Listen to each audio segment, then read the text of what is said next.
тази ни среща, която в много голяма част има дозата на импровизация, но защото си мислихме, че по темата България наш дом не е хубаво да има задължителни точки за изказване.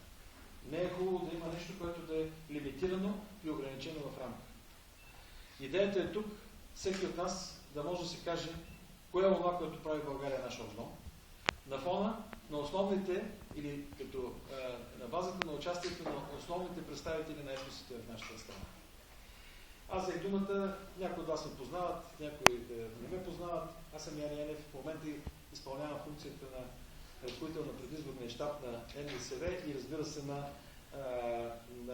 така представляваме коалицията в този аспект, заедно с други представляващи, които има коалицията тук във Варна.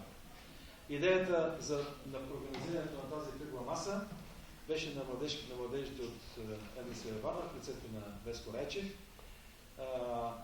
който предложи да направим този откровен разговор за взаимоотношенията между етносите в България и за това, което ни обединява, които ни помага да живеем заедно на тази земя, а не това, което ни разграничава, разделя или противопоставя. Защото в крайна сметка България е достатъчно малка, за да бъде парчелосвана от противостоящи си и различно разбиращи идеята за общото съжителство тук, на тази земя, помежду ни. На тази наша среща, позволете ми да ви представя, се отзоваха като представители на общностите и аз се благодаря тук на господин Олег Павгарон, който е председател на дружеството Шалом във Варна. Господин Николов, който е представител на ромите, господин Димитър Атанасов Кавури, автор, писател, който също е човек изследващ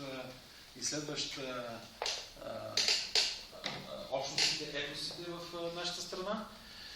И разбира се, да представя и нашите евродепутати, господин Станимир Улчев, който всички вероятно познават и който е човек с траен интерес към проблемите на етносите и който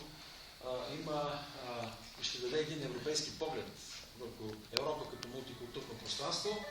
Не на последно място, ако трябваше да ги слагаме по азбучен ред, ще да кажем представител на армейската общност, всъщност на Националния съвет на религиозните общности, господин професор Рупен Крикорян, който разбира се и като той се носи със себе, защото човек националността си не може да избяга от нея. Аз се оформих като някакъв условен модератор, но не държа да задържа тази си функция.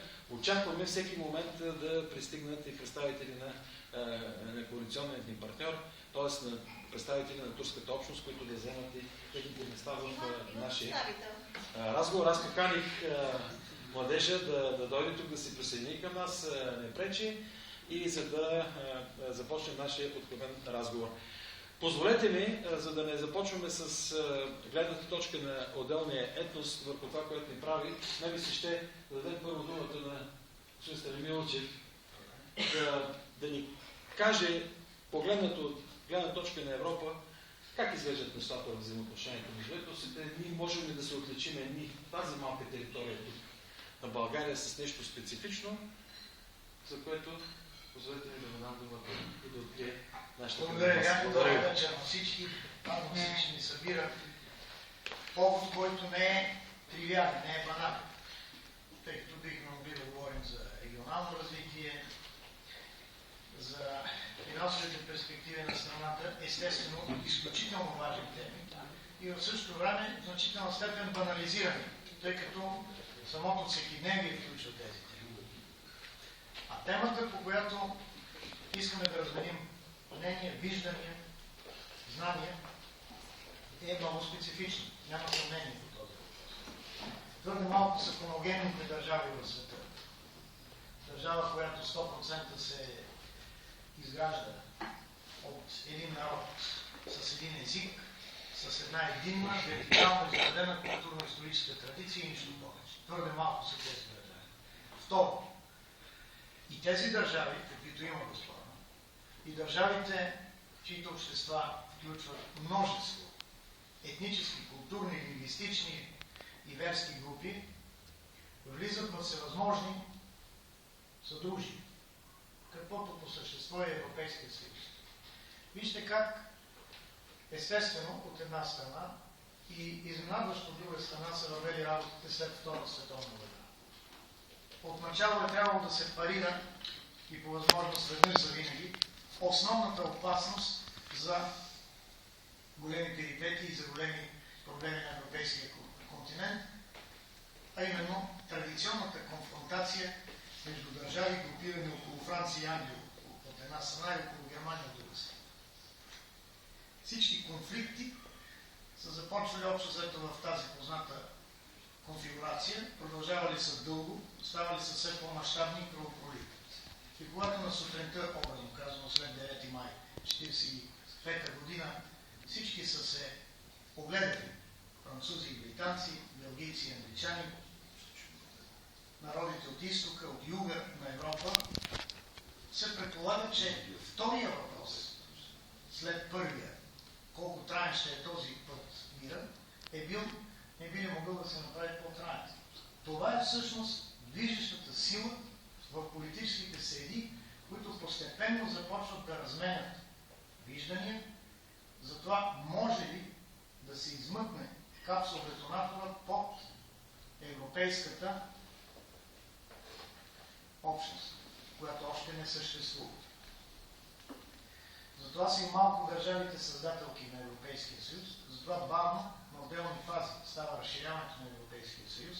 Той апропо стартира като едно сдружение за контрол, добив и експлоатация на въглищата и метала в винаги спорната област на Елзас, Лотарингия и на Рурския басейн.